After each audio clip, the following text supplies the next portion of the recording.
The timeline has just been accelerated.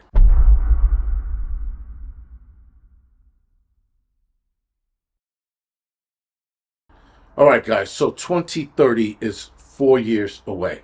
Now, I did a couple of videos talking about how things are probably going to get accelerated. But how are they going to get accelerated is the bigger question. Now, I told you guys before, whatever happens next doesn't really matter because we're going to be ready for it regardless.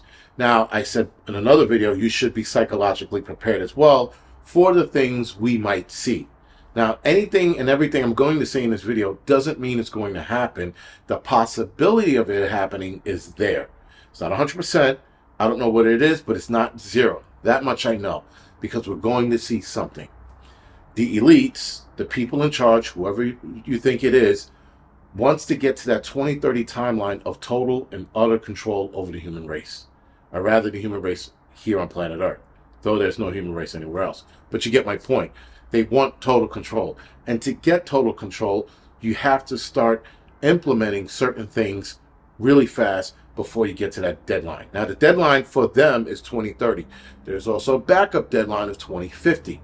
I don't know how bad that's going to look in 2050, but 2030, they have all of these plans that they are looking to implement. In fact, I'm going to put their goals right here so that you guys can read it as I talk.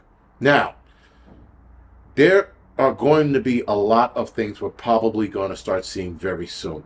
We're probably going to see more people pass away from the arm ticket.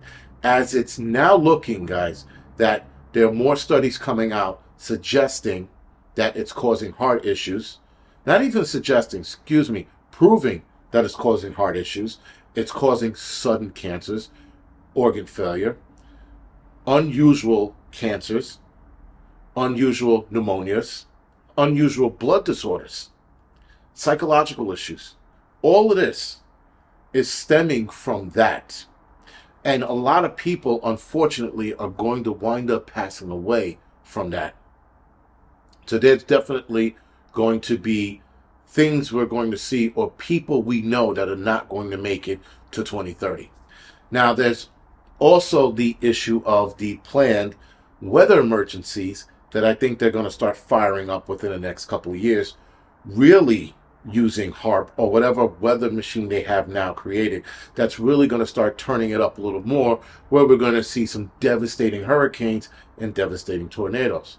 Now, there was a theory that was being thrown out there that there's the mother of all earthquakes coming, we just don't know where. Now, everybody is looking at California, and a lot of people are looking at Japan. Japan made a warning about a couple of weeks ago. California's been talking about this for the last 2 years. So those are the two places that they're looking at as well. Volcanoes all over the planet are being more active. Yellowstone is doing its normal activities. There's some active weeks, and then there's some dead weeks or flatline weeks, whatever you want to call it. Nonetheless, it's acting up a little bit. There is an active sun going on, so that does correlate with a lot of the things we're seeing on this planet. But as far as hurricanes and tornadoes and snowstorms go, that could be geared up, or rather tuned up, by HAARP. And we could be seeing that. Now, if the elites get really desperate to the point where it's 2028 and they're like, we didn't achieve the number of people we needed to disappear, if you know what I mean, let's turn it up a little bit, release the next pandemic. And whatever that's going to be, whatever that's going to look like, I think if they do that, that's going to look like shit. That's going to look really bad because whatever they plan to release is definitely going to be something that's going to have a way higher mortality rate than COVID. I think COVID was a test run to see how we're going to react and behave, and then they're possibly going to release something a lot more deadlier that's definitely going to scare way more people into submission. Because how do you get people to submit? Scare the shit out of them. You produce a situation and you come up with a solution. And their solution to that situation is going to be a lockdown. Now, they're also talking about weather lockdowns or climate lockdowns. That's a little different. But this next one could be real because if this thing that they decide to release has a higher mortality rate, people are undoubtedly going to get scared, without a doubt. and they're going to stay in their homes and they're not going to move, and everything's going to be done from home. It is why they're gearing up this whole AI delivery system with robots and vehicles and things like that, because you're not going to have humans working in the warehouse anymore. Everything's going to be done by robots, even the delivery trucks. I see that coming in the next couple of years. Elon Musk is probably going to make a deal with Amazon, and then they're going to incorporate delivery robots displacing humans altogether. So now when this pandemic happens, there's no human interactions when you need your supplies, whether that's food, computer, phone, water, whatever it is. There's no more human interaction. It's a robot. Now, if we do see a new pandemic, I would suggest everyone take it very seriously. The reason why I'm saying that, and I'm saying it slow, is because I don't want people to think that, oh, this is another false flag incident. They're just trying to get us. This could be the real deal. Treat it as the real deal at first and analyze everything that's going on, and then make your judgment from there. Don't make your judgment out of the gate going, this is real, they're just setting us up, and then you go out there and you get sick and you die.